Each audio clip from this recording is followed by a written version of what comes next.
Last time, we explored the best and worst fights for each Z fighter in Dragon Ball Z. Now, it's time to step into Dragon Ball Super and break down their biggest victories and most disappointing defeats. But what makes a fight truly great? It's not just the jaw-dropping animation or the over-the-top transformations, though let's be real, those don't hurt. The best fights hit harder because they bring emotional stakes, push characters to grow, and tie seamlessly into the larger story. When a fight falls flat, it's often because one or more of these elements is missing, leaving us wondering what could have been. Of course, this criteria applies most strongly to the main characters, where the storytelling stakes are highest. For characters with smaller roles like Tien or Krillin, the scale may be different, but their moments still matter, and we'll discuss them in due time. Starting off the list, we have Gohan, a character whose journey in Dragon Ball Super is a mixed bag compared to his glory days in Dragon Ball Z. While he doesn't have as many standout battles in Super, there are a few that truly capture his essence as a fighter. His first major fight, the disastrous clash with Frieza, is infamous for all the wrong reasons, but we'll get to that. For now, let's focus on the three fights that stood out to me: his match against Lavender, his battle with the Universe 6 Namekians, and his fight against Dispo. Of these, the fight with the Namekians takes the top spot as Gohan's best in Super. This battle is a masterclass in showing how far Gohan has come as a warrior and leader. The contrast between this fight and his earlier struggles in Z is striking. Here, Gohan takes charge, orchestrating the strategy while Piccolo prepares his special beam cannon. It's a clever callback to the Saiyan saga, where it reminded me of when Piccolo and Krillin attacked Nappa while Gohan froze in fear, unable to follow through. This time, the roles are reversed. Gohan steps up to protect Piccolo, even taking a blast head-on to shield his mentor. It's a powerful full-circle moment that highlights his growth, and that devastating punch he delivers to one of the Namekians, absolutely satisfying. This fight is a perfect showcase of Gohan's evolution. His bravery, leadership, and trust in his allies are all on display, proving he's still a force to be reckoned with when it matters most. Now, as for Gohan's worst fight, there's no competition. It's his humiliating, one-sided battle against Frieza. This fight has been dissected to death, so I won't linger on it, but it's a glaring reminder of how far Gohan had fallen. He's out of shape, mentally unprepared, and struggles just to reach Super Saiyan. Frieza overwhelms him with ease, making it one of the most disappointing moments for a character who once stood at the pinnacle of power. However, this crushing defeat also serves as a stark contrast to his later triumphs, making his climb back to form in the three standout battles I mentioned earlier all the more satisfying. Next up is Krillin, and I'm sure my pick for his best fight might surprise some of you,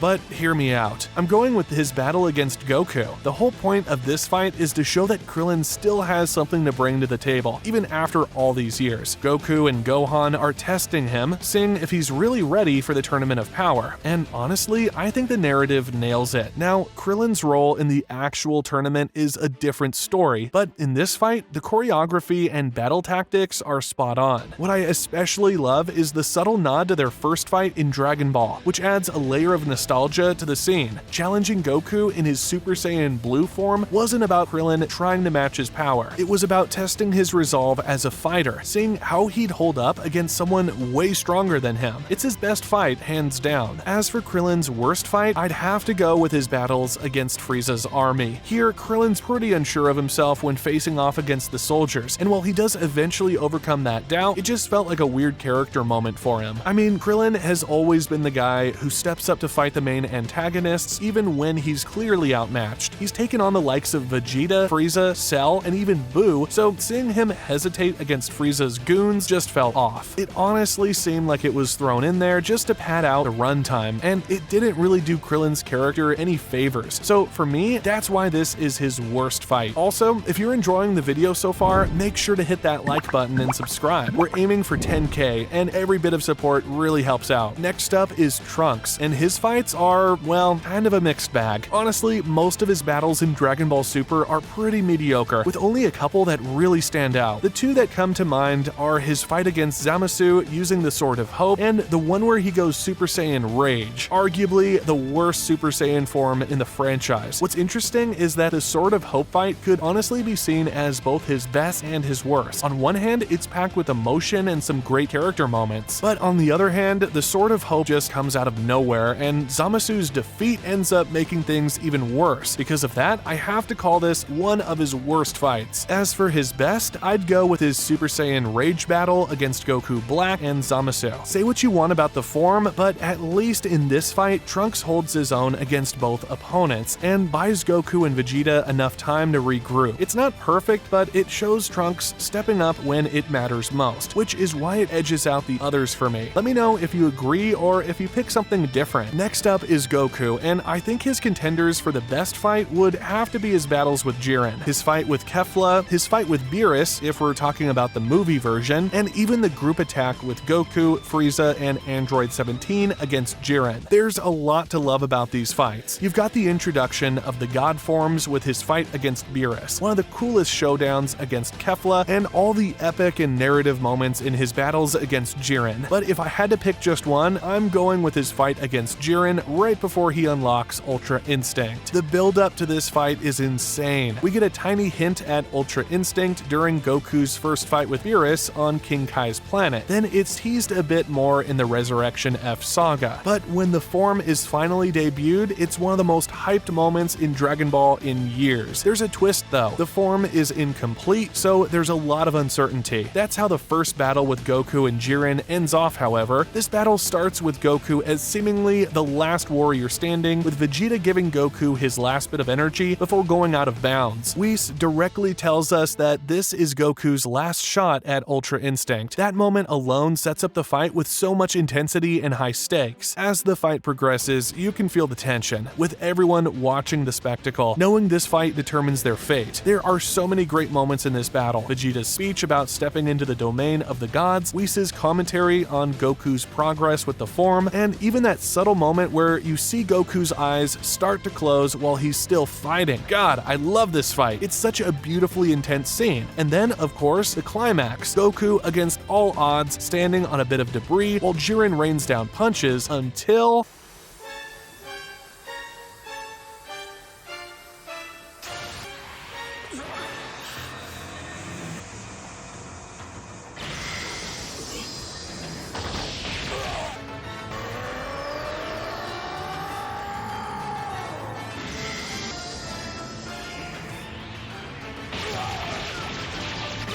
This is definitely the most hyped I've been watching Dragon Ball Super, and I think the way this fight plays out and the stakes it sets up make it stand out above the rest. Let me know what you would have picked, but for me, this is Goku's best fight. As for Goku's worst fight, I'm sticking with his bigger battles and skipping over smaller ones, like his fight against Frost. There are a few contenders for this, depending on how you look at it. The obvious pick is his fight with Frieza, where he gets caught off guard and almost dies. Honestly, I've never been a fan of the whole Goku gets caught slipping angle. It just feels lazy. And on top of that, the animation in this fight is rough, like some of the worst we've ever seen in the franchise, which doesn't do it any favors. Another option could be his first fight with Goku Black. Don't get me wrong, seeing Goku take on an evil version of himself was cool, but the fight itself felt kind of meh. Goku spends most of it testing Black in Super Saiyan 2, which just feels off considering everything Trunks told him. I mean, this is the guy who killed future Bulma and wrecked the timeline. Shouldn't Goku have gone all in and tried to end it? Even so, I've gotta go with his fight against Frieza as his worst. The whole caught off guard thing just didn't work for me, and the animation was so bad I actually skipped over this saga completely. What do you think? For me, this one's easily at the bottom. Next is Piccolo, and his best fight has to be his battle with Gohan against Universe 6 Namekians. Again, like I said earlier, this battle has subtle callbacks to the Saiyan saga with Piccolo and Gohan's past, and I think it's really done well here. Gohan and Piccolo working together to defeat the Namekians, and even the moment where Piccolo wakes up and sees Kami and Nail were all really good moments, so this is undoubtedly his best fight in my opinion. As for his worst fight, I've got two contenders. His battle with Frost, which I honestly can't stand, and his super disappointing loss to Damam, which happened literally one episode after his best fight. Both of these These fights are just so boring to me, but if I had to choose, I'm going with his fight against a mom as the worst. It's such a letdown, especially coming right off of the high of his best moment. It just leaves you thinking, really? That's it? For me, this fight is definitely one of his worst. Next is Vegeta, and for me, his best fight in Dragon Ball Super has to be his battle with Toppo during the Tournament of Power. This fight perfectly encapsulates Vegeta's pride and determination. The final explosion he uses to take Toppo out is not only visually stunning, but also a cool callback to his Majin Vegeta moment in Z. Except this time, he survives and wins. It's a defining moment that shows just how far Vegeta has come as a character. As for Vegeta's worst fight, I was tempted to pick his battle with Frieza, but honestly, that fight isn't terrible. It just gets cut short because the show wanted Goku to get the win. That's more of a narrative decision than a fault of Vegeta's, so I decided to go with another contender. After some thought, I'd have to say his first battle against Zamasu takes the spot. This fight starts off with Vegeta's infamous thumb pose, so we all knew he wasn't gonna win this fight. Vegeta comes out swinging, confidently declaring himself the star of the show, only to get stabbed and sidelined for the rest of the fight. Now we're on to Tien, and well, he doesn't have much to work with in Dragon Ball Super. For his best fight, I'd say his fight in the Tournament of Power. Is it a great fight? No. But considering Tien's limited screen time and even fewer battles, this one ends up being his best by default. At least it tries to give him a moment to shine, even if it's not as impactful as some of the other Z Fighters highlights. As for his worst fight, it's easily his battle against Master Roshi during the recruitment episodes. Tien gets completely humiliated, and it feels like a waste of his character. Roshi's experience is great and all, but Tien deserved better than being made to look like a pushover here. Next up are androids 17 and 18, and they both have some standout moments in Dragon Ball Super. For 17, I'd say his best fight has to be against the Universe 2 fighters. He really shines here, showing off his calm and calculated fighting style while also delivering some satisfying takedowns. For 18, her best fight is definitely her battle with Ribrianne. It's a fun, quirky fight that plays to 18's strengths as a no-nonsense fighter. Now, picking their worst fights is a bit trickier. For 18, I'd go with her elimination by Anaraza. It's not a terrible moment, but it's quick and doesn't give her much of a chance to shine. She's essentially just taken out to raise the stakes for the rest of the team. As for 17, honestly, he doesn't really have any bad fights. If I had to pick, it'd be between his skirmish with Goku before the tournament, which, while fun, doesn't have any real stakes, and the final team-up battle against Jiren with 17, Frieza, and Goku. And as much as I love that moment, and I mean love it, 17 doesn't really do much in the actual fight. He's more of a narrative anchor, serving as the last one standing. Compared to his other fights, where he's much more involved, this one feels like the weakest from a pure fight perspective. That said, it's still an amazing moment overall. Finally, we have Master Roshi, and Super does an amazing job giving him a proper moment to shine. His best fight is hands down his performance in the Tournament of Power, particularly his battle against Ganos. Roshi's experience and wisdom are on full display here, and his emotional farewell speech to Goku after almost dying is one of the most heartfelt moments in the series. It's a perfect tribute to his legacy. As for Master Roshi's worst fight, it has to be his encounter with Koei. Let's be real, this was mostly a gag, and there's nothing particularly special about it. The whole fight is over before it even begins, with Koei running away in fear of Roshi. So don't forget to like and subscribe. We're on the road to 10K, and every bit of support means the world. While you're at it, check out some of my other videos. See you there.